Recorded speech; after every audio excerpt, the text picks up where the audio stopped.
என்ன சொன்ன, உளுந்தூர்பேட்டையில நடந்தது தமிழ் தேசிய எழுச்சி மாநாடுல கற்புரிகள் மாநாடா? டேய், திருமாவளவன் யாரும் தெரியுமா உனக்கு?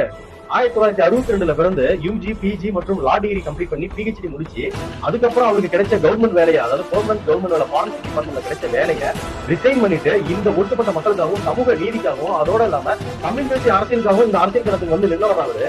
இன்னைக்கு நீங்க வந்து கேப்டன் பிரபாகரன் போட்டோ வச்சு இவ்வளவு அரசியல் பண்றீங்களே. நாங்க ஒவ்வொருத்தவங்க வீட்லயும் நல்லா இந்த வீடியோ பாக்குறவங்க நல்லாவே தெரியும். 2009 முன்னாடி ஒவ்வொருத்தவங்க வீட்லயும் கேப்டன் பிரபாகரோட போட்டோ இருந்ததுன்னா 2009 அவர் இறக்கும் தருவாயில ஈரப்போருக்கு அப்புறம் அவருடைய பாடல்களால எங்களுக்கு தெரிஞ்ச ஒரே பாடல் வருவாண்டா பிரபாகரன் மறுபடியும் அவன் வரும்போது சிங்கர் அவன் கதை முடியும். இந்த பாட்டு தான் ஒவ்வொருத்தவங்க திருவிழையும் ரிங்டோனா இருந்துச்சு. இதை யார் அட்மிட் பண்ணிக்கிறீங்க? இன்னைக்கு வந்து ஏதோ சொல்றான் தமிழ் தேசிய அரசியல் வந்து வெகுஜன மக்களுக்கு சீமான் கொண்டு போனாருங்கிறான். ஏன்னா திருமாவளவன் அவர்கள் என்னென்ன பண்ணா தெரியுங்களா? 1983 விடுதலை புலிகள் கையெழுத்து பத்திரிகை நடத்தினாரு.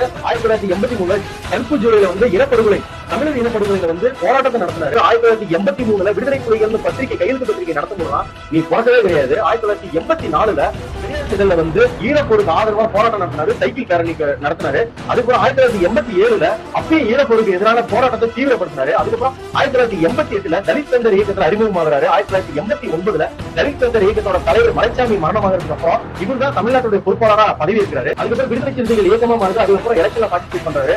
ஒடுக்கப்பட்ட மக்களின் உரிமைக்காகவும் சமூக நீதிக்காகவும் மனித உரிமை மீறலுக்காகவும் அவர் கொடுத்த வாக்கியம் தான் அட்டங்கமறு அத்துமீறு திமிரி எலி திருப்பி அடிங்கிற வாக்கியம். அந்த வாக்கியத்தை கொண்டு இங்க எத்தனை இளைஞர்கள் அரசியல் படுத்தி இன்னைக்கு தமிழ்நாட்டில் விடுதலை சிறுத்தைகள் இல்லாத அரசியல் நகரவே இல்லாத மாதிரி ஒரு கோட்டையை கட்டமைச்சு வச்சிருக்காரு. அதுக்கப்புறம் அவர் ஈழத்துக்காக முன்னெடுத்த போராட்டங்கள் 2008 ரயில் மறியல் போராட்டம், 2009 சாகும் முறை உண்ணாவிரத போராட்டம், 2019 கேப்டன் பிரபாகரின் தாயார் மறைவுக்கு இங்கிருந்து இலங்கை போகும்போது இலங்கையில ஏர்போர்ட்ல அவர் தடுத்து நிறுத்தி திருப்பி அனுப்பிடுறாங்க. 2013 இந்த போர் குற்றத்தை வந்து ஐநா விசாரிக்கணும்னு சொல்லி சென்னையில இருக்க இலங்கை துணை தூதரகத்தை போய் முற்றுகையிட்டு போராட்டம் பண்ணவர்கள் திருமாவளவன் அவர்கள். அவரை பத்தி பேசுறது உனக்கு என்ன தகுதி இருக்கு? உங்க அண்ணன் சீமான மேடையில ஏற்றி அவர் தமிழ் தேசிய அரசியல கத்துக் கொடுத்ததே தோழர் திருமாவளவன் அவர்கள் தான். அதை நீ மறுக்கவே முடியாது. நீங்க என்னடா நீ தமிழ் தேசியம் பேசுறீங்க? உங்களுக்கு தெரிஞ்ச தமிழ் தேசியம் என்ன தெரியுமா?